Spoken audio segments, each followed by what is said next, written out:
to viewers, wherever you are, whatever time of day you have on this spherical planet. Tonight, we have a very interesting event. It's a debate. We don't have many of them, but an old sparring partner of mine has kindly agreed to to accept my challenge of a debate on the subject of this house believes there is a God. And here is Dr. Jonathan McClatchie. Hello, Jonathan.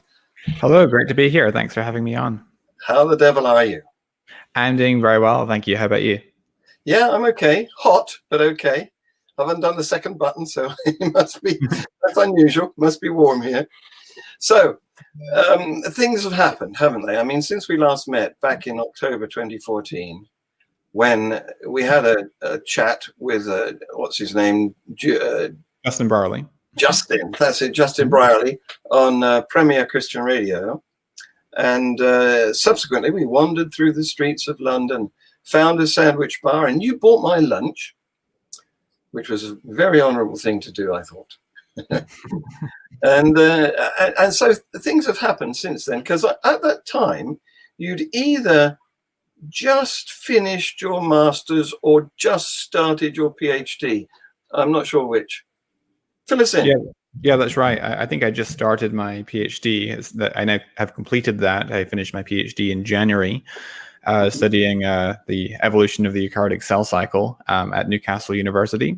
And I've also subsequently moved to, since finishing my work in Newcastle, I've subsequently moved to Boston, Massachusetts in the United States, where I hold a position as an assistant professor of biology at Sattler College. And also got married since then as well, last year in 2019. And so, yeah, a lot of things have happened. Well, thank you. You're welcome. It's a big step, getting married. So this is a new college, I believe, isn't it? Yeah, that's right. We are going into our third year of operation. So we have first, second, and third years now. And I'm going into my probably third year of my afterlife. Because if you remember, I was just coming up for a heart operation, and I've had that. And so I've managed to survive another 6 years, which is probably 3 years longer than my life expectancy was if I hadn't had the operation. Excellent. Anyway, let's get on with the subject. It is, does this house, this house believes there is a God.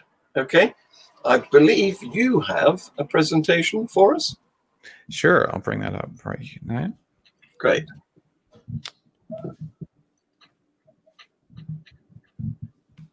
I'll put my notice up for people who want to ask questions. Okay, hopefully you can see that.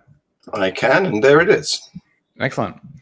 Well, thank you for having me on. I'm going to be presenting just for maybe 20 minutes or less my case for the existence of God, which is the argument that I call the moral arena evidence for theism. So let me just start by defining what I mean by a moral arena. Well, a moral arena is simply a community of persons, not necessarily humans, but persons in circumstances where they can engage in what we at least call moral decision-making, where they interact and mold themselves in what gets called morally significant ways.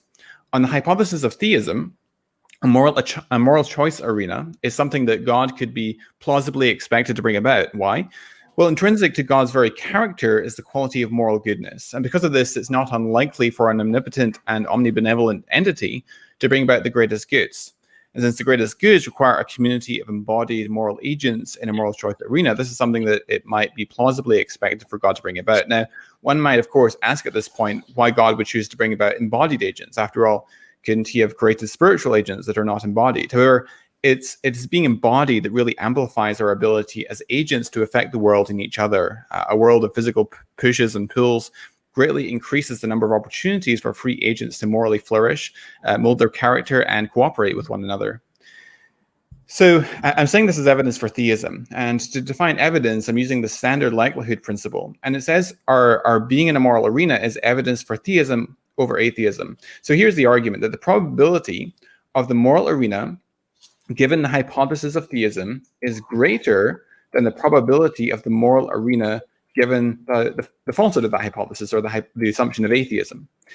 In a similar way, you might say that the presence of the accused's fingerprints on a murder weapon is evidence for the hypothesis of guilt over innocence, because the probability of the fingerprints on the hypothesis of guilty is greater than the probability of those fingerprints being on the murder weapon on the hypothesis of innocence. It doesn't prove the guilt hypothesis, but it is nonetheless evidence for that proposition.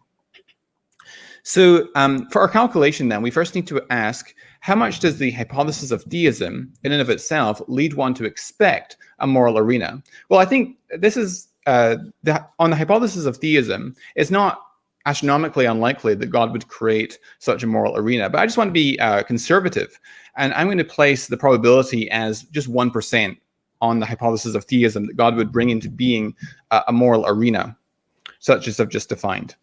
What, though, is the probability of the moral arena on the hypothesis of atheism? Well, it's to that question I now turn. And what I'm going to be arguing is that the probability of the moral arena on theism is much higher than it is on the hypothesis of atheism, even given the most charitable and generous of assumptions. So I'm only conservatively assuming the probability on theism is as low as 1%, which I think is quite conservative and quite generous. Okay. So what then is the probability of a moral arena existing on the hypothesis of atheism? Well, what do you need? So our estimate is going to be well informed if we can break it up into multiple constituents. For example, to get a moral arena on atheism, we need a universe that's governed by physical laws such as gravity. We need not just any old universe, but a life-permitting universe, a life that's conducive to complex life forms. We also need the origins of life to occur. We need the origins of molecular machines in the cell. We need the origins of multicellularity. We need the origins of animal body plants, the origins of complex brains, which in turn result in consciousness. And finally, we need the presence of objective moral norms and duties in the world. So starting at the top then, on the assumption that God does not exist, there seem to be no arguments that space, matter, or physics would exist. A rational atheist with no evidence for a universe, for example, an atheist who has never had sense perceptions, would reject belief in all that junk until he secured really good evidence for it. Now, I'm going to... So the likelihood of a universe existing on atheism by itself is virtually nil. It's entirely unpredicted. But I just want to be charitable to my atheist friends, and so I'm going to assume, for the sake of argument, that the probability is just 0.1% on atheism, which I think is a fairly charitable assumption. From there, how likely is it that there would be a life-permitting universe in particular? Well, you might be surprised, as Jeff Grimfield here in this article confesses, if you believe the equations of the world's leading cosmologists, the probability that the universe would turn out this way, life permitting, by chance are infinitesimal. In fact, in 2012, an astronomer in Sydney, Australia, called Luke Barnes, published a review of the scientific literature, surveying more than 200 papers. And he says that he can only think of a handful of physicists that oppose this conclusion, and piles that support it. So it's very well established within physics that within the physics community that our universe is finely tuned for life to exist. So in this paper, he lists some of the widely recognized constants that require fine-tuning. For example, the cosmological constant is fine-tuned to 1 part in 10 to the 120th power. So on the denominator, that is 1 with 120 zeros after it. And if you get it wrong, the universe either expands so rapidly that you only ever get the 2 lightest elements, or it collapses within picoseconds of the Big Bang. And notice that in such circumstances, no life of any kind could evolve. It turns the next fine-tuning parameter I want to consider was discovered by Roger Penrose at the University of Oxford, who's a mathematical physicist. And according to him, it turns out that nearly all arrangements of particles in the early universe would have resulted in a lifeless universe of black holes. In fact, tiny inconsistencies in the particle arrangements would be acted on by gravity to grow in size, and a positive feedback results since the clumps of particles have an even greater gravitational force on nearby particles. And Penrose's analysis shows that in the incredibly dense early universe, most arrangements of particles would have resulted basically in nothing but black holes, and life certainly can't exist in such a universe. Let's look at a few other constants that require fine-tuning. We've already talked about the cosmological constant. There's also the expansion rate of the universe, which is thought to be fine-tuned at 1 part in 10 to the 55th power, or the ratio of electrons to protons, which is fine-tuned to 1 part in 10 to the 37th power. If it was larger or smaller, then chemical bonding would be insufficient for life chemistry. There's the ratio of the electromagnetic force to gravity is 1 part in 10 to the 40th power, or the energy density of the universe, 1 part in 10 to the 55th power. And if it was larger, then gravity would have quickly slowed the expansion and then caused the universe to collapse too quickly for life to form. Or if it was smaller, the universe would have expanded too quickly for galaxies, stars, or planets to form, etc. So we could go through many more of these fine-tuning properties of our universe. But I just want to be generous to the atheists who are watching. I'm just going to assume, for the sake of argument, that the probability of getting a life-permitting universe on the hypothesis of atheism is not as low as 1 in 10 to the 120th power or what have you, but it's only 0.1%. And bear in mind, by the way, that Roger Penrose's calculations concerning the initial low entropy conditions of our universe puts the fine-tuning of the initial low entropy conditions on the order of 1 part in 10 raised to the 10 raised to the 123rd power. So in the denominator, there's more zeros after the 1 than there are subatomic particles in the known universe. So this is just an astronomical level of fine-tuning. But let's just say, for the sake of argument, that 0.1% is the probability of a life-permitting universe on atheism. I don't think there can be really any serious debate about that. Okay. Next, given there is a life-permitting universe, how much should you expect that life would actually arise in it? Well, let's look at what some of the things that you would need. You would need the origins of the genetic code. So the language of life is known as a genetic code, and here we see the translation system by which the codons, which are the words, the 3-letter words in a messenger RNA transcript, are taken and translated into proteins. And there's 64 different 3-letter words called codons, and there's 20 different amino acids. So you have this language system, which exhibits, I think, exquisite design and highly unlikely to arise on the hypothesis of chance and physical necessity.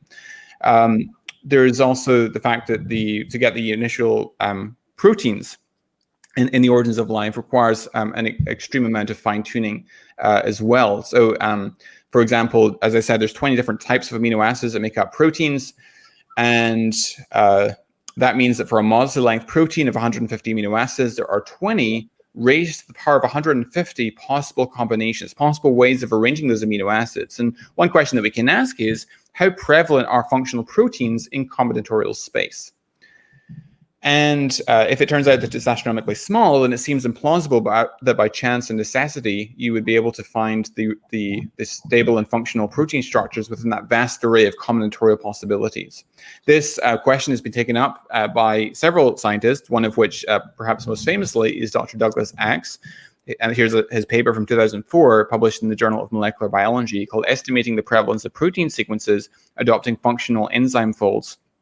And according to him, so this is a quote from the paper, he says, combined with the estimated prevalence of plausible hydropathic patterns for any fold and of relevant folds for particular functions, this implies the overall prevalence of sequences performing a specific function by any domain-sized fold may be as low as 1 in 10 raised to the 77th power, adding to the body of evidence that functional folds require highly extraordinary sequences.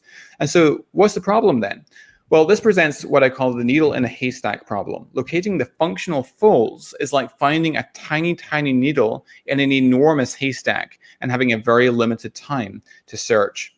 But I just want to be generous for the sake of my atheist friends. And so I'm just going to assume, for the sake of argument, that the probability of getting the origins of life, and bear in mind that for the origins of life, you don't just need one protein structure to arise, but you need many to arise. And I'm just going to assume that the probability is something less than 0.1%. I think that's a fairly generous assumption on the hypothesis of atheism. So, given that you have the origins of life, you also need the origins of molecular machines. And as I said, the probability of getting even single protein structures by chance alone is prohibitively improbable. But when we're dealing with molecular machines in the cell, such as the DNA replisome, for example, that replicates the DNA, you need not just one protein, but many proteins that have to be very specifically crafted to work together in a coordinated fashion. And in 1859, when Darwin published The Origin of Species, he put forward a test by which you could test his theory of evolution by natural selection. He wrote, if it could be demonstrated that any complex organ existed which could not possibly have been formed by numerous successive slight modifications, my theory would absolutely break down. And of course, as you might be familiar with, Michael Behe in 1996, in his book Darwin's Black Box, sought to take up Darwin's challenge. And he coined this term of irreducible complexity, which describes the sort of phenomena that Darwin had in mind. He says, by irreducibly complex, I mean a single system composed of several well-matched interacting parts that contribute to the basic function, wherein the removal of any one of the parts causes a system to effectively cease functioning. And so the idea is that if you have a system that's made up of many well-matched interacting components, and the removal of any one of which renders a system not half as useful as it once was, but not functional at all, not performing the function that it once did, then how do you envision that you could build up such a system by slight successive modification, where you retain functionality all along the way? And it turns out there's many examples in biology of irreducibly complex systems, and I'm happy to talk about those in more detail later if people want. But there are many systems like that. There's the DNA replication machinery, for example, on the top right. We also have the bacterial flagellum on the top left that Behe made famous as a kind of a flagship example of irreducible complexity. And we've got the mechanisms also by which both bacterial cells and eukaryotic cells divide. So on the right, we've got the bacterial divisome, and on the bottom left, we have the spindle fibers that attach to the kinetochores and the chromosomes, and that system itself requires a huge amount of coordination or regulation. Is clearly, I would argue, an irreducibly complex system.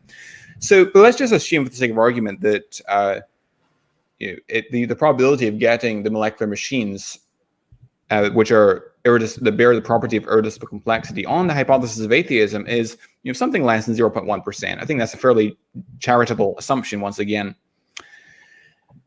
Next, given that you have the origins of molecular machines, then you also need the origins of multicellularity, because we're not just made of one cell, we're made of multiple cells, and not just multiple cells, but multiple types of cell, right? And we have epithelial cells, we have heart cells, we have lung cells, we have neurons, and so forth. And I'm not going to go through that in detail, but we can, if people want to, about some of the hurdles, the probabilistic hurdles that are involved in getting the origins of multicellularity. But just for the sake of argument here, I'm going to say that the probability of getting the origins of multicellularity is something less than 0.1%. I don't think, again, there can be much contest about that. I think it's a highly improbable event on the hypothesis of atheism. But let's just say charitably that the probability is something less than 0.1%. Then you have to get the origins of body plans and the origins of developmental trajectories. So, for example, you go from a single-celled fertilized egg known as a zygote to an adult form capable of reproduction. Paul Nelson, who's a philosopher of biology, coined this term ontogenetic depth, which describes the distance for any animal between a single-celled state and the adult capable of reproduction. And notice that it's no good to traverse halfway across that trajectory to the adult form capable of reproduction, or a quarter of the way across, because then you have not a live organism, but a dead organism. And so how do you put together a process of ontogeny or embryonic development without any foresight? And foresight, of course, is indistinguishable from intelligence. So as soon as you start appealing to foresight, you have an intelligent cause on your hands. Then you have the origins of so again, I'm just going to assume, for the sake of argument, that the probability of getting animal body plans on the hypothesis of atheism is something like 1%. Then you have the origins of consciousness, and notice that there's nothing in known physics that would allow someone to look at the brain and conclude, there's someone in there, right? This thing has first-person experiences, right? So you can't predict consciousness by way of physics, by the way of physics and seeing the brain. Now, you might think that, well, only brains with subjective experiences would avoid pain and so forth, and so we can predict that consciousness would evolve because it's adaptive. But that's also wrong, because only people who believe in souls think the mind affects the brain like that. Almost all scientists say your body would do what it does, even if no consciousness existed, because it's a physically closed machine. All your neurons would fire just the same without you, and move your body the same way. And evolutionary history would be identical without subjective experience. So personal subjective conscious experience seems to be something that's quite surprising on the hypothesis of certainly naturalism. So on the falsehood of theism, then I'm just going to say, for the sake of argument, that the probability of getting consciousness, which of course has as a precondition the origins of complex brains as well, is something less than 0.1%, which I think is quite a generous assumption. And I'll be charitable, of course, and assume that these are the only things the atheist needs for a moral choice arena, such as I've described. So then let's multiply those together. So a 0.1% for each one, which translates on a scale of 0 to 1 as 0.001 for each of these things. And if you multiply those together, you get an overall probability on atheism of 1 times 10 to the minus 24th power. And notice that I've bent over backwards every stage to be as charitable and generous as I can. And so we find this vanishingly small probability on atheism of getting all of these things arising. So then let's consider, how is the moral arena evidence for theism? Well, remember at the start, I give a very charitable estimation of the probability of God creating a moral choice arena as only 1% probability, or 0.01. And that probability, I would argue, is higher than the probability of the moral choice arena arising on atheism as 1 times 10 to the minus 24th power. And therefore, the presence of the existence of the moral choice arena is strong confirmatory evidence for theism over and against atheism. So long as the blue number is greater than the green number, then the moral arena for you is evidence for theism over atheism. And in my case, as you can see, it's very powerful evidence. Now, finally, then, what about the prior probability of God? Because remember that when we're dealing with Bayesian probability theory, we need to also have an estimate of the probability of your hypothesis, just given the background information before we consider your new evidence. And that, of course, has to be factored into your calculation. So I'm just going to assume, for the sake of argument, that the prior probability, that is the probability that God exists, just given the background information, is as low as 10 to the minus 20. Okay, which again, I think is a very generous and charitable assumption. Now, the weight of this evidence is sufficient to overcome a prior probability of 10 to the minus 20 and obtain posterior odds, that's the overall probability that God exists, of 0.9999. And so, as you can see, I think that even bending over backwards to be as generous and charitable as we can to our atheist friends, the evidence of the moral choice arena is very, very, very strong confirmatory evidence for the proposition of theism over atheism. And I will close at that. Thank you for your attention. Brilliant. Thank you very much, Jonathan. Right, let me get mine lined up. We've already got a question in, which I think you can answer very easily. It says, are you a Christian? Yes, I am a Christian.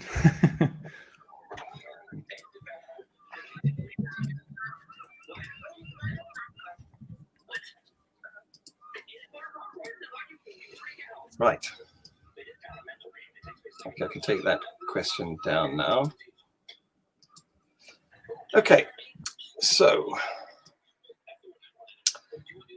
I take this from a rather different angle. And let me just go through my presentation. Is that no? That's not even the first slide. Where have I got? How did I get there? Hang on. Go to the first slide. It's the last slide. Give me a minute. Sorry about this. I don't know how I got to the last slide.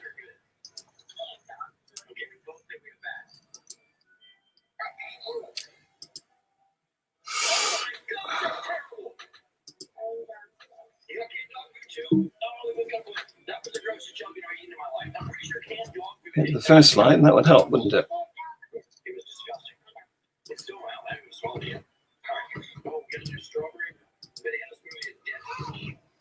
There we go.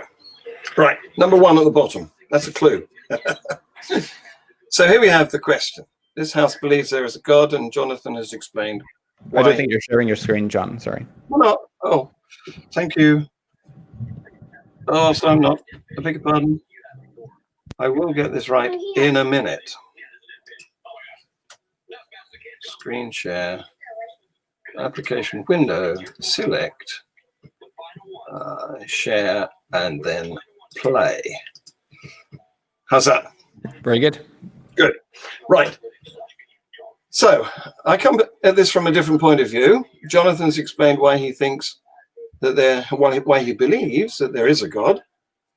And I would say that statement is a claim. So what can we do? Should we just accept a claim as true? Or should we investigate it? I think we should investigate it. And here's another claim. This one is that there are intelligent aliens somewhere. That's another claim. And here is another claim, that there is a monster in Loch Ness. And I actually investigated not Ness, not the Loch Ness, but Loch Morar for a monster, which the Loch Morar monster is called Morag, not Nessie. And I spent some time one summer back in the 1960s checking out that claim. So these are claims. And there's been claims throughout history. The historical example is that there's a planet beyond Uranus, and that claim was based on mathematical calculations due to the erratic orbit of Uranus, and the claim was investigated, and the outcome was that it was found. Telescopes were pointed in the directions where it was expected to be. It was observed, and then it was named, and we now call it Neptune. So it's been confirmed by observation. That's the important thing. Science is about observation. I'm sure Jonathan will agree with that because he's just been through a whole education in the subject area of science. Now, I would contend that once something has been confirmed adequately by observation, that requires repeatable, shareable observations. I would say it's now a different item of information that no longer needs believing because it's evidential. As I said, the situation with the claim of Nessie is investigable, and I spent some days investigating Morag using state-of-the-art stuff at the time. You know, there was long lenses, there was a boat that did sonar scanning sideways under the depth of the water. We put in every opportunity that we had at the time to observe Morag, and we didn't observe Morag. So as for Nessie, the state of the Nessie claim is we don't have any evidence for Nessie. So Nessie remains just a claim. And when you don't have any evidence, your claim remains unproven. The default position is skepticism. We are waiting for claimants to provide the evidence to substantiate their claim. So what about intelligent aliens, that claim? And we are also investigating that. The search for extraterrestrial intelligence has been going on from the 1960s. We are listening for potential radio signals in various parts of the universe. And we are improving this. The next generation of SETI instruments will scan for a wider frequency range and a larger area of the known universe. But we haven't found any information yet, no evidence yet. So that the intelligent aliens proposition remains a claim. And the default position is therefore skepticism, waiting for claimants to provide the evidence to substantiate their claim. So the purpose of such investigations is to gather evidence. And this is where Jonathan and I disagree a bit, because my view of scientific evidence is that it is observations. That's all. Positive observations. It's not argument. Argument is something else. You can employ a lawyer to do an argument for you. The more expensive he is, the better he'll do it. But observations are something else. It doesn't matter how clever you are, as long as they can be seen repeatedly, that's good enough. Not dependent upon the skill of the observer. So this God claim, let's go back to the subject. How should we investigate the claim that there is a God? Well, we can't. Now, this is a bit confusing because, as I will show in the later slide, we don't really know what a God is. But most gods are claimed to be immaterial, invisible, beyond observation. And of course, we have no way of investigating anything of that nature. Our technology, our instruments depend on materialism being true. So what's the state of the God claim right now then? There's no evidence for it. God remains a claim. The default unproven position is skepticism. We are still waiting for claimants to provide evidence. And if we ever did develop ways of investigating this immaterial, that's actually an ad hoc fallacy, because you can't provide evidence for your God, and therefore you have to have another claim to bolster it that he's not evidential in some way. And so you've now got a claim supporting, allegedly, the first claim. That's called an ad hoc fallacy. So if we were to somehow develop a piece of equipment, and we've got no idea of how to do this, because of course we don't know what we're looking for. So we can't develop a telescope or a microscope or a radio aerial or anything to detect it. But if we did, let's hypothesize, let's guess that we might one day invent something that can detect the immaterial. If we did that, it would immediately have to be reclassified as material. It would be like a ghost which had materialized. And if there was such a God, a material God, that would be a creature that would be hard to hide. We should be able to detect that agent. We should be able to, especially if, as Jonathan suggests, this God is a benevolent creature, a moral creature. We will be able to observe humanitarian acts being performed by this agent. And such a material God would then, oddly, not require believing, because it would be what's called in the Stanford Encyclopedia of Philosophy a concrete fact. And we wouldn't need to believe it any more than we need to believe in the force of gravity. So, that slide seems to be operating backwards. Is a God destined to remain a claim forever? Well, who can say? Maybe it is, but there's always the possibility that a God may reveal itself.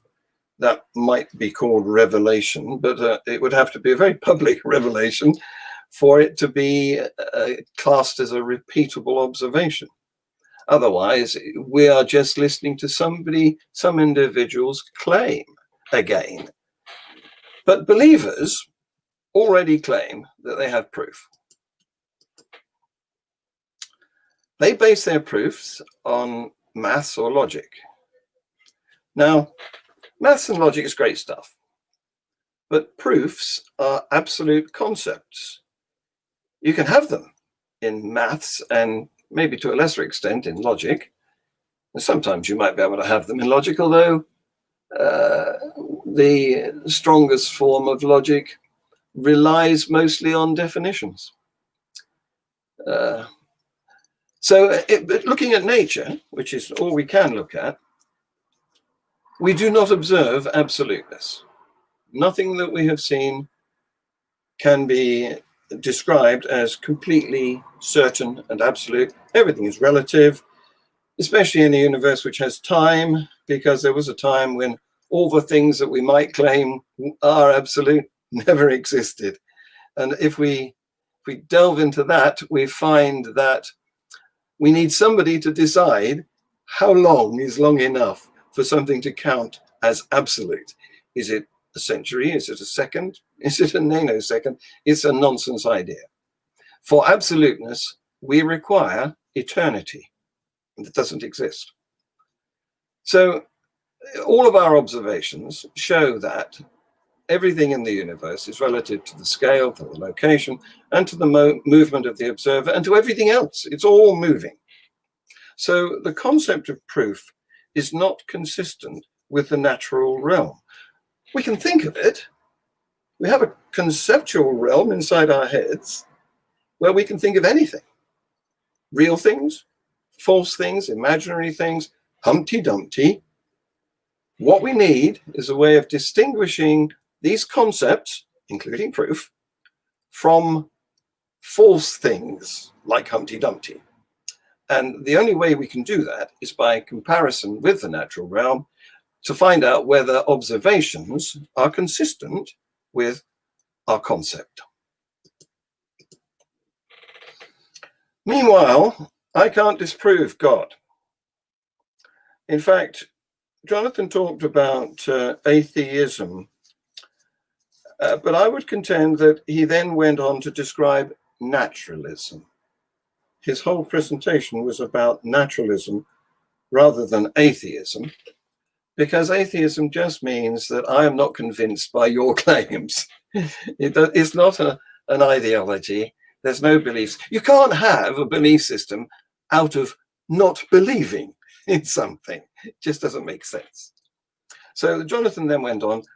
He didn't mention this because he equates probably atheism with naturalism. And I meet this a lot in my encounters.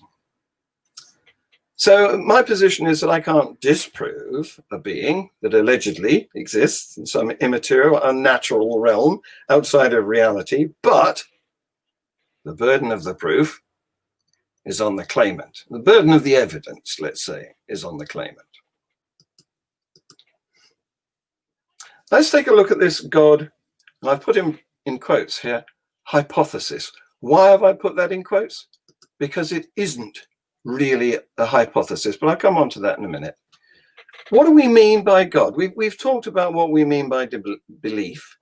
Now let's talk about what we mean by God. Well, we don't know. Different religions make different claims.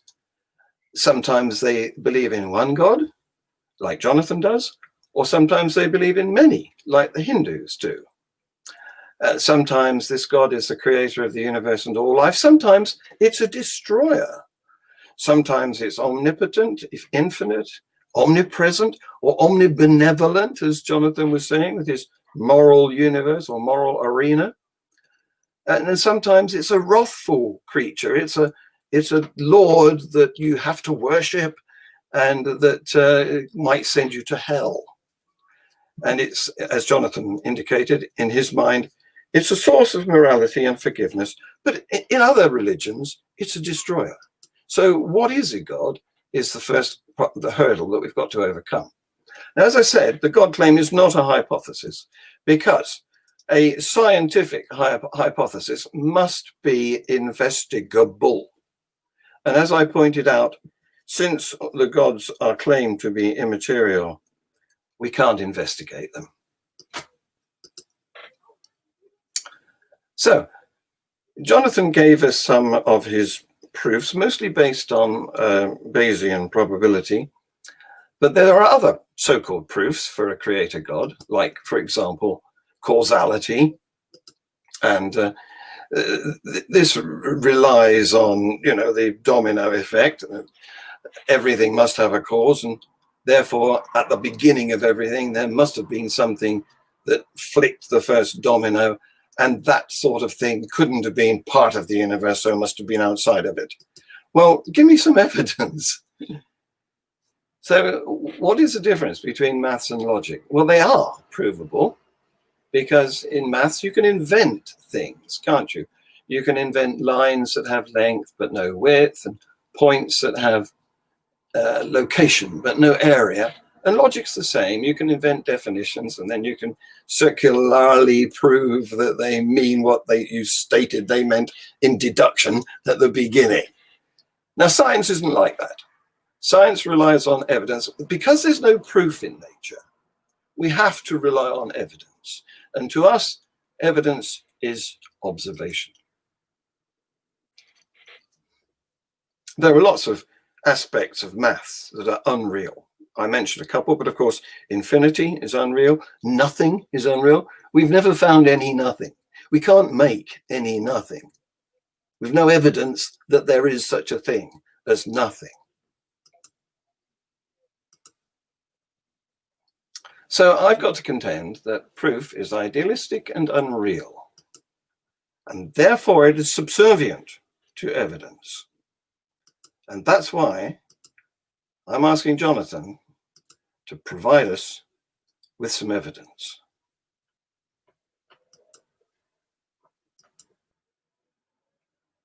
So since we can't investigate the God claim, what is the situation now? Well, we're in that default position of skepticism. It's the same as disbelief in a way. And the proponents are the ones that have the burden of supporting their claim. And it's exactly the same as it is for Russell's teapot or the flying spaghetti monster. Thank you. So let's see what other questions we've got now. Right, here's one from Mark Hammonds about irreducible complexity. You okay to have a go at that, Jonathan? Sure. So he asks, doesn't the claim of irreducible complexity in biology always act merely as a placeholder for current ignorance? Speaking got coagulation and flagella wrong. ID equals degenerating problem shift. Okay.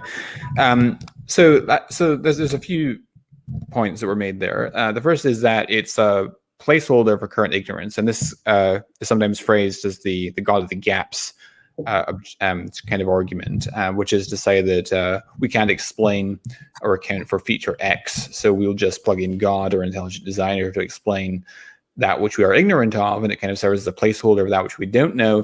And then as science progresses and advances, God has to retreat with each new advance in scientific learning. And that's not really the way that intelligent design works. So in the case of irreducible complexity, I would argue that a mind is uniquely able to visualize a complex end goal and bring together everything that's necessary to realize or to actualize that complex end goal. Whereas natural selection and genetic mutation and other mindless evolutionary processes don't have the ability to visualize a complex end goal and then bring things together that are necessary to actualize that end goal. So is the existence of irreducibly complex structures more probable on the hypothesis of design or in the falsehood of design? I would argue that it's much more probable on the hypothesis of design for the reason I just gave. So as for the flagellum, I disagree that Behe was wrong on that. I've written extensively on that. It'd be difficult to get into all the details there, and the same is true, I think, of the blood clotting cascade as well. So I mean, the popular objection that's raised, which was popularized by Kenneth Miller, who's a biologist at Brown University, is the idea that of co-option, or otherwise known as exaptation, which is the idea that you could so for example, most famously, the type 3 secretion system is found in the flagellum and is involved in exporting flagellum components, such as the flagellin monomers or subunits that make up the propeller of the flagellum. But in other bacteria which lack flagella, it can serve as the type 3 secretion system, which injects poisons into multicellular organisms. So, for example, Yersinia pestis, which is the causal agent of bubonic plague, has a type 3 secretion system, even though it doesn't make flagella. But there's various lines of evidence that suggest, I think strongly, that the type 3 secretion system is actually an evolutionary degradation product rather than a precursor of the flagellum. For instance, and it makes evolutionary sense because there's a selection pressure for for swimming through water, swimming through liquid, before there's a selection pressure for injecting poisons into multicellular organisms.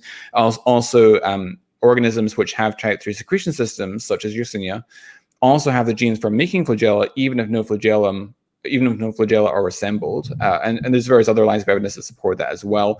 And also, there's the construction of the flagellar motor is very finely choreographed and requires an intricately designed assembly process.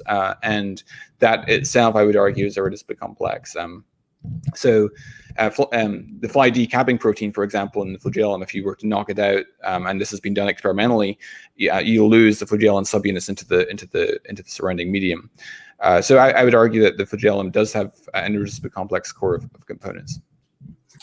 Well, my view on this, you've illustrated some of your responses to the arguments against irreducible complexity, but I've written on this in the Atheist Alliance International's blog section.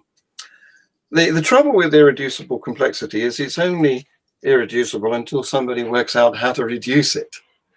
And if you can, it starts by claiming that we have something amazingly complex up here, and we can't imagine how it might have come about because of its complexity. Well, let's not start there. Let's accept that there's been a progression. Life has become, over the last 3.5 billion years, life has progressed from incredibly simple organisms to incredibly complex organisms. And during that time, there's been plenty of opportunity for complexity to develop. And as you indicated, sometimes the final function is not the original intention. It's changed along the way. What served one purpose early on in the beginnings of the tree of life, I don't like that expression, has been modified, because this is how evolution works. It's by modification of the existing. It's not by suddenly starting with something complex. It's not by zap producing something complex. And I mean, evolution is more like starting with a car and making it into a slightly better car. And it's not like starting with a tank and magically turning it into a jet aircraft. That's more like creation. Okay, so let's consider an example of an irreducibly complex system so we can discover how this might work in practice. So I give one of the examples I gave in my presentation was the DNA replisome, or the replication machinery that replicates DNA. And as you know, there are many components that are necessary for DNA replication to work. There's the DNA polymerase, which is the enzyme which is responsible for copying the strands of the DNA double helix, and it's copied in a semi-conservative manner, so that each of the two strands of the double helix will then serve as a template for the formation of the new daughter DNA double helix. And without the DNA polymerase, no replication could take place at all. And so the RNA primers, which have to be laid down in order to get the DNA replication started in the first place, would be laid down at the origin of replication, but then no subsequent replication would take place. The DNA ligase, which links the DNA fragments that are produced on the lagging strand, because the lagging strand has to be synthesized discontinuously because it's the reverse orientation. And in the absence of the ligase enzyme, which links the DNA fragments, the newly replicated DNA strands will remain as fragments, because the Okazaki fragments are basically where the result from the laying down of the primers, the RNA primers on the lagging strand, and then synthesis of DNA from those primers that are laid down by primates. The sliding clamp is also responsible and required for clamping the DNA polymerase onto the DNA strand. Otherwise, it would frequently fall off the DNA template and wouldn't stay on long enough for it to be at all functional.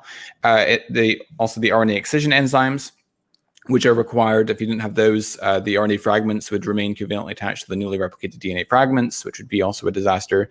DNA helicase, which is responsible for unwinding the DNA double helix or unzipping the DNA double helix to prepare for copying. Without that, the DNA polymerase would stall because it cannot separate the strands of the template DNA ahead of it, and little or no DNA would be synthesized. In the absence of primase, the RNA primers wouldn't be able to begin on either the leading or the lagging strand, and DNA replication therefore cannot begin. You also have the single-stranded binding proteins, which are responsible for binding to each of the strands of the double helix to prevent them from re-annealing during copying. So if any of those components was missing, you would have a non-functional system. And what's really interesting about DNA replication is that is what I call sometimes irreducible complexity on steroids, because you need a replication machinery in order for replication to occur in the first place. Because natural selection itself presupposes that you have a self-replicating system. And so you can't invoke natural selection to account for the origins of self-replication without assuming the existence of the very thing you're trying to explain. So, it seems very implausible to me that a system as complex as DNA replication could have arisen by a process of slight modification from pre-existing precursors through the dual forces of chance and physical necessity. Well, you say it seems implausible to you, and I would say that's an example of the personal incredulity fallacy, because there has been, as I said, 3.5 billion years for this all to happen, and therefore, but the other thing is you're not giving us any evidence that it hasn't happened, and nobody currently thinks that DNA was the origin of the coding mechanism. I don't know whether you had an opportunity to watch last week's event when the guest on my show was Professor Lee Cronin from Glasgow University. I didn't, but go ahead. Well, it is still available. It's interesting to watch because he's got, we talked about abiogenesis. He's got some interesting ideas based on progression, based on the emergence of complexity, which we've observed happening in so many cases. There's no reason to think that it didn't happen in all cases. So in the case of the origins of life, and I've written quite extensively on the origins of life, all origins of life models fail in particular at the hurdle of explaining the origins of biological information and the genetic code. And you mentioned that DNA wasn't the first, is widely regarded as not being the first information-bearing molecule, and you're completely correct. There's the RNA world hypothesis. There's a number of problems with the RNA world scenario. One is that because one of the differences between RNA and DNA is on RNA, you've got the presence of the extra 2' hydroxyl group, which renders it renders RNA more unstable than DNA chemically. And also RNA generally is single-stranded, which also renders it less stable than DNA. And so it seems very unlikely to me that RNA could have survived in the environment of the primitive Earth, and also you've got to explain how you get from the RNA world to the DNA protein world, which we now have, and also the ribozyme engineering experiments have not convincingly demonstrated, I think, that the RNA can fully self-replicate. So I'm a little bit skeptical of the RNA world scenario. Well, the RNA world scenario is not the only alternative. But there you go again with your seems unlikely. I'm sorry, but seems unlikely is not evidence for creation. It's mathematically improbable. Take for example and I give scientific reasons for that. It wasn't just a gut feeling, but and take the origins of the genetic code, for example. in every realm of experience, as we look around the world, language systems and decoding systems are habitually associated with conscious minds. Only because they do exist now, but the alternative presupposes that that information began with the first encoding and decoding system. Prior to that, there was no information. Now, we're intelligent beings. We can look back and see what we call information all everywhere. But it depends on what you mean by information. If it is biological information, then you need a coding system for information to begin. Right. But, go ahead. Yeah, I'm just going to deal with your mathematical reasoning, which is it's a persuasive argument. I'll give you that, but it's not a persuasive conclusion. You see, in the search for extraterrestrial intelligence, the reason we are doing that is because of a very similar mathematical argument. It's so improbable, given the huge size of the universe, the vast, uncountable number of planets that we are discovering, thanks to the Hubble telescope and the more recent one that's just about to get into action. And thanks to the immense depth of time that has passed since the beginning of the universe, if indeed there was a beginning, and not everyone thinks that is the case. But so because of that huge mathematical equation, Frank Drake, not the navigator, Frank Drake came up with the inference that the likelihood is strong that there is intelligent life elsewhere. Do we take that as a final conclusion? No, we're looking for it. So you can make a mathematical argument, but you need to convert it by adding observation to it to make a conclusion. But I would disagree with. So let's take, for example, a thought experiment where you're an archaeologist and you discover some sort of inscription on an artifact, and you would be, I think, warranted in inferring the existence of a designer, even if you didn't have the designer because he was long since dead, right? He died thousands of years ago, let's say, but you still have what he produced, and you would infer using, I think, a similar sort of likelihood ratio, even if only implicitly, that what you're observing is more probable on the hypothesis that it was inscribed by an actual designer than on the falsity of that hypothesis. Am I not right? Sure. But that's not a valid analogy, is it? Because we know that inscriptions are made by intelligent designers, but in the natural realm, we see nature doing all sorts of things without the need for an agent. We see her making canyons. We see her causing tsunamis. We see her spewing volcanoes. We know that a lot of what goes on this planet and elsewhere in the universe requires no agency. So I would disagree in regards to the sufficiency. This is probably a big point of contention between us. I would disagree in regards to the sufficiency of blind mechanisms or mindless mechanisms to account for the complexity and design that we see in life. So I would disagree with the efficacy of natural selection and random genetic mutation. And I gave a few arguments earlier. There's many more I could list. But okay, in terms of, Then we go referring to the complexity of life. Let's refer to simple life. And then it doesn't seem to be so improbable. Life hasn't always been as complex. You've only got to look back through the geological record to see that many moons ago, complex life was absent. So simple life existed. So let's not, what we're doing here is polarizing. We're saying this fantastic complexity cannot have been caused from these remaining rocks, but we're missing out all the stages in between. So I would disagree with you. I think that even the very simplest forms of life are exquisitely designed and complex. I mean, even the simplest cells, which are obligate parasites, have 300 or more genes. Well, yes, but they are a backwards evolution, as you suggested with something else earlier on.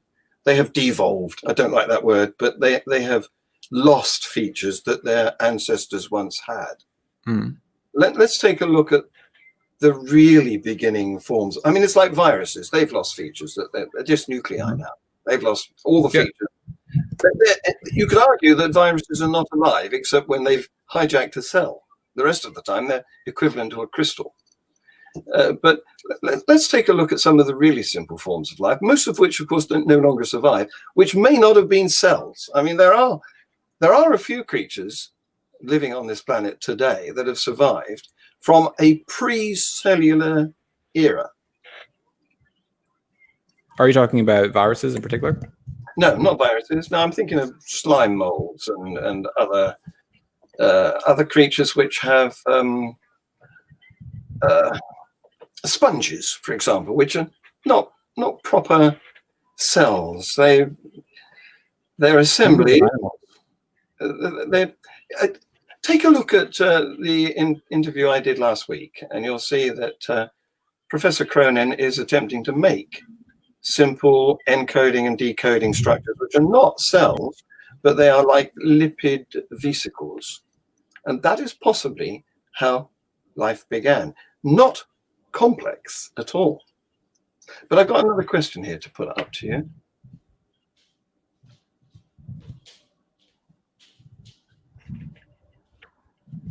He asks, to ask a Popperian question after Karl Popper, is there any state of affairs or evidence that would cause Jonathan to abandon his argument? Well, sure, absolutely. And typically, scientific theories are not abandoned by a single piece of anomalous data. It's not that there would be one single piece of disconfirmatory evidence, and that's why most philosophers of science actually now reject Karl Popper's demarcation criterion of falsifiability. Is one of the reasons.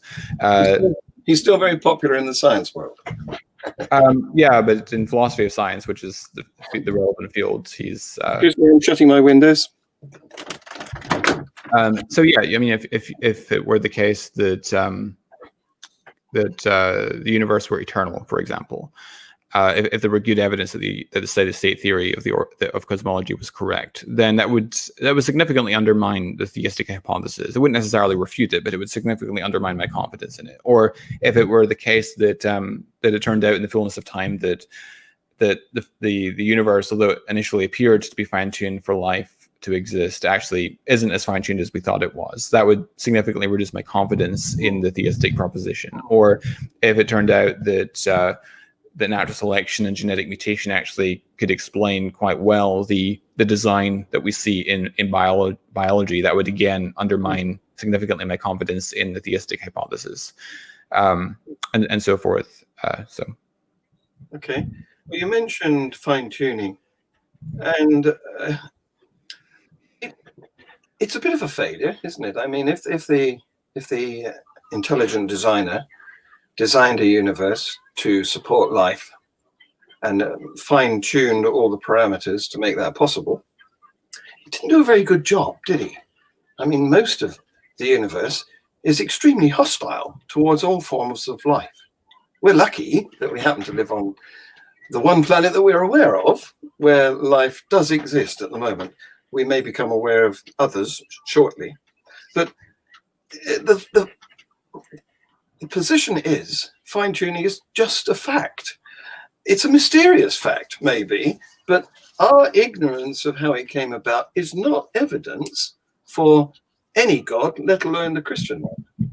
Yeah, so on the issue that most of the universe is inhospitable to life, and you're completely correct about that particular fact, your argument against the fine-tuning argument presupposes, I think, as a hidden premise in there, that the only reason that a God could have for the only purpose God could have for the universe is to populate the whole universe with life, or to have it teeming with life. And I don't think that's necessarily the case. So, for example, from a biblical perspective, which is the viewpoint from which I come, Psalm 19:1 says that the heavens declare the glory of God, the skies proclaim the work of his hands. So the universe, from a Christian point of view, one of the main purposes of it is to portray and reveal the glory of God, the majesty of God. And so I think that there could be other purposes for which God created the universe as well, to reveal his glory to observers. And I think there are actually good reasons to think that the universe itself is not only fine-tuned for light, but also fine-tuned for discovery.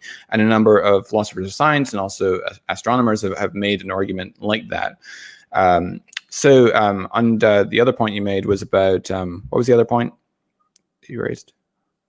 I've completely forgotten. Okay. You quoted the Bible. Now, if you want to debate the authenticity of the Bible with me, that's another show. Mm-hmm. Maybe we'll stage that for the future, mm-hmm. if you're willing. So we're coming up to the end of our time now, but I have a few more questions coming in here. And one of them reminds me of a question I had in mind. Oh, no, it doesn't. Now, this is asking about, the unintelligent aspects of mind that we see. I also just remembered the other part of your question, so I'll just address that quickly. That was about how the fine-tuning isn't evidence for God, and I would disagree with that. In fact, you said in your presentation that there's no evidence for God, and I think I would encourage you to maybe be more nuanced, because I think that's an indefensible statement. I mean, clearly there is evidence for God. The only question is whether it's sufficient evidence to warrant belief. Well, the only evidence, so-called evidence, that I've seen for God is argument. I haven't seen no observation. Well, arguments are framings of evidence. So evidence gets plugged into an argument, right? Because evidence isn't self-interpreting. You have to get it.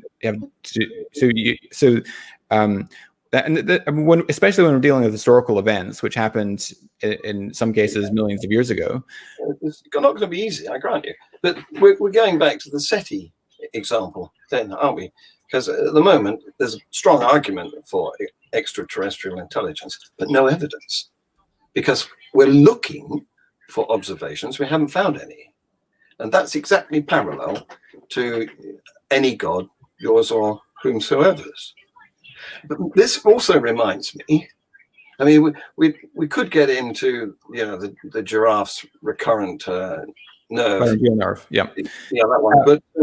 But we're running out of time, so I'm going to ask you, because you did a lot on morals, I'm going to ask you whether you've heard of Stephen Law's evil God hypothesis. Yeah, I have. Mm-hmm. What's your response to that?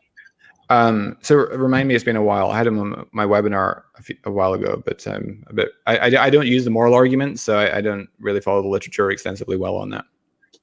Right. Well, Stephen points out that all of the arguments for God,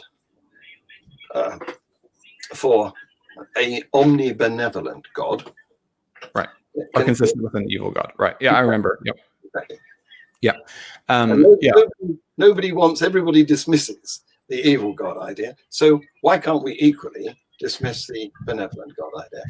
Yeah, so the arguments that I presented are point towards a morally good God because of the reasons I gave, that it's not at all improbable that a morally good God would bring into being a universe in which you've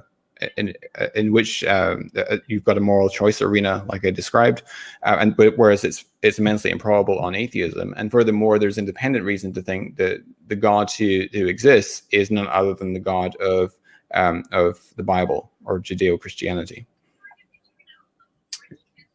Right. Well, you're making a presupposition there that there is a God, and then saying that that's why we have this moral agenda, moral arena. No, it's evidence for that hypothesis, because this is where it comes down to, I think, where you don't really quite understand what evidence is. How do you define evidence? Well, evidence to me is repeatable, shareable observations. So when does something become evidence? When does an observation become evidence for your hypothesis? Once it's been repeatedly observed and once it's become shareable. I mean, I wouldn't accept as evidence some person's claim to have seen something, but I would accept as evidence, here is, where you can look for it and see it for yourself.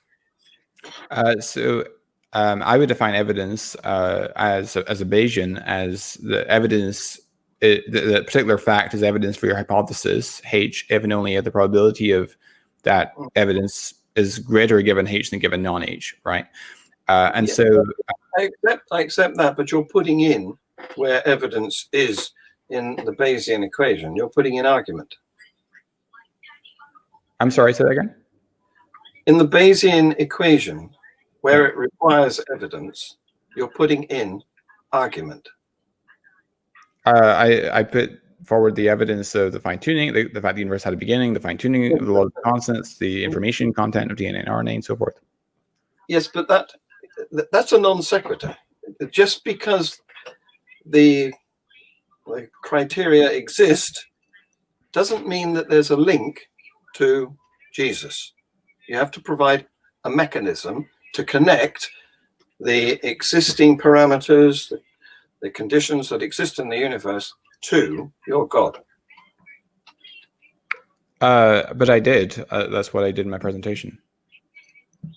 I must have blinked and missed that bit.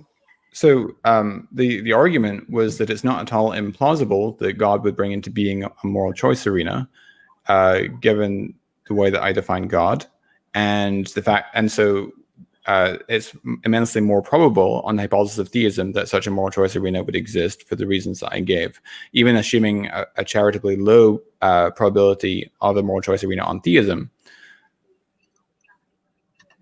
And so the existence of the moral choice arena is therefore strong confirmatory evidence for theism over atheism. Here's another question. What do you think about that? Yeah, fine-tuning is defeated by the anthropic principle is the objection.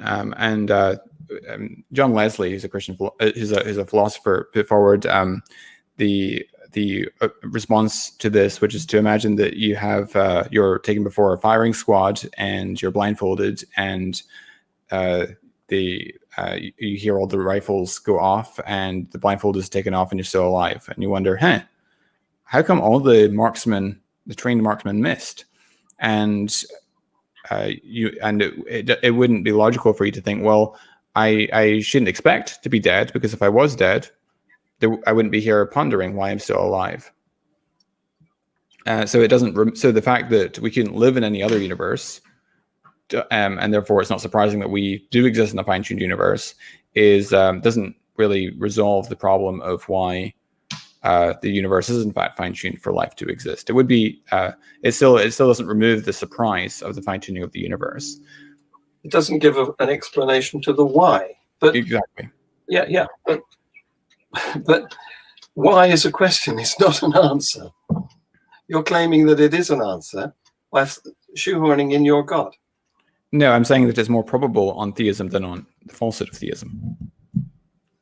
Well, there's a whole bunch of questions here from a Facebook user who didn't put his name in. Okay. You claimed without evidence that embodied agents increase the opportunity to flourish. However, according to Christian theism, 1, humans will spend most of their time as resurrected agents in spiritual bodies rather than in physical ones. 2, our earthly bodies are regarded as a curse, not a blessing. 3, people in and of themselves have no opportunity to flourish because they lack the Holy Spirit. The person without the Spirit does not accept. We believe as Christians that everyone gets a physical resurrection, so it's not a spiritual body, it's a physical body at the resurrection. The bodies are regarded. I would disagree with the second point. Our earthly bodies are regarded as a curse, not a blessing. Yeah, I don't really understand what he's getting at there, I'm afraid. Right. Okay. Well, you also talked about consciousness. But of course, consciousness is the very top of the tree. It's the result of the billions of years of evolution that have progressed up to that level.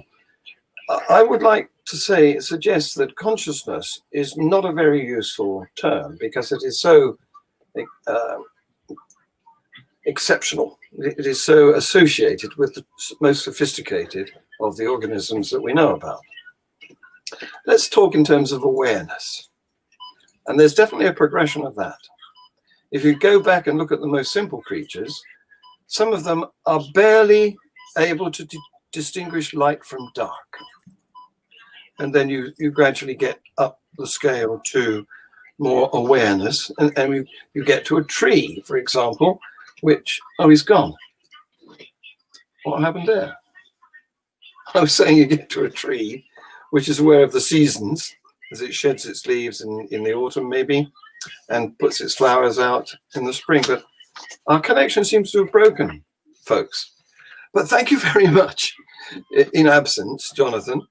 And thank you very much, viewers, for watching. Come again next week when we will have Brighton Science's Chief Executive, Richard Robinson, who wants our help in helping him to create his next book, which is aimed at children. So join in and make lots of suggestions for that. Sorry we lost Jonathan. Oh, he's back. Ah. Hello, Jonathan. Sorry about that. I got disconnected from the internet, but I'm back. Yeah, obviously. Well, I was in the process of thanking you for turning up and discussing with me and answering the questions of our audience and announcing the show for next week. Excellent. So maybe we'll do this again on a slightly different subject. What do you think? For sure. Thanks for having me on. You're welcome. Thank you for coming. Bye-bye.